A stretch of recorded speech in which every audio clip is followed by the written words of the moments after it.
Some people in our culture today think of belief in God as an irrational belief, like it's a fairy tale, like it's something that you should grow out of when you get older and really start thinking about things. But I think that's not true. We shouldn't put it in the category of fairy tale. It's just that we're conditioned. If you live in New England or you live on the West Coast or the East Coast in the big cities, we're often conditioned by our culture to put it in the category of fairy tale, like along with Santa Claus and things like that. But it really shouldn't go in that category. It's a very rational belief that makes sense of the world around us and what we experience. And when you think about some of the other ideas that are catching on or that have already caught on in our culture, that people are often willing to seriously think about and to that they find plausible, it's like, oh, well, why would belief in God be thought of like as a fairy tale if we're willing to entertain these other ideas? So, for example, some people believe that we're living in a computer simulation, and none of this stuff exists at all. It's all a simulation. Some people think that we were put here by aliens millions of years ago.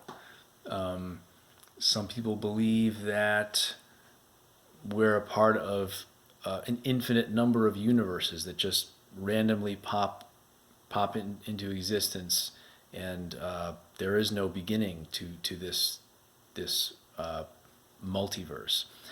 Or some people think that you get reincarnated over and over again. Some people think the universe just sprang into being out of nothing with no cause. It just came out of nowhere. And so you think about some of those ideas, they all go into the realm of metaphysics, supernatural, science fiction. No evidence for it at all. They're just speculations, they're just ideas. But people often are willing to seriously consider them because culturally we don't have the same kind of baggage with those ideas that we have with Islam or Christianity and all that stuff. But I think belief in God is more rational than those ideas that I just rattled off. I think it explains the world around us a lot better. Because if we're in a computer simulation, okay, well, we need an explanation for the computer, like where did the computer come from, what's going out, what's happening outside of the computer. If we were planted by aliens millions of years ago, okay, well, who are these people? Where did they come from? And that still doesn't explain where the universe came from and why anything exists at all. But so just try this idea on of this idea of God, of a transcendent being. So this is the idea that there is a transcendent being, a beginningless, endless, non-physical being who exists outside of time and space, transcends time and space, and so therefore has the power to bring time and space into being.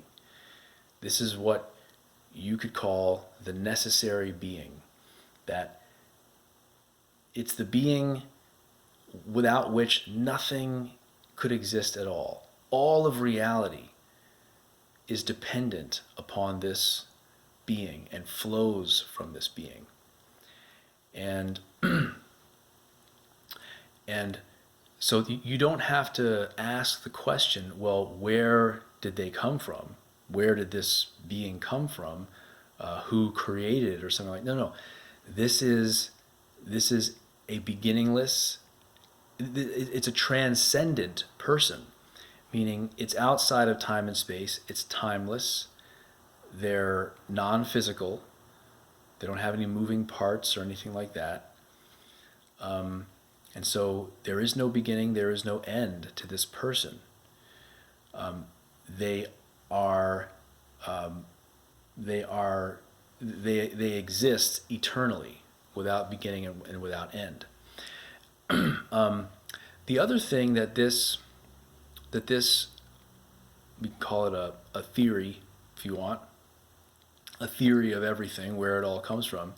The other thing that this explains is it explains why we are personal beings. We're relational beings. We need community. We need to know and be known by other people, other personal beings. Well, why are we like that?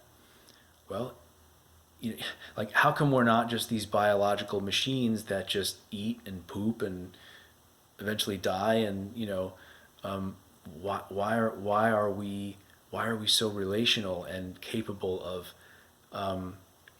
reflecting on our thoughts and building deep connections with other people? And we have to find some kind of meaning in life. We can't just accomplish stuff. Like, if you get to the end of your life and you've accomplished all kinds of stuff, but you realize, wow, I don't have any real deep rich relationships, you just wasted your whole life. It was all for nothing. Like, it doesn't mean anything if you don't know other people and are known by them, right? Well, why are we like that? Well, it's because we were created by a person, a relational being who can be known and who wants to know us.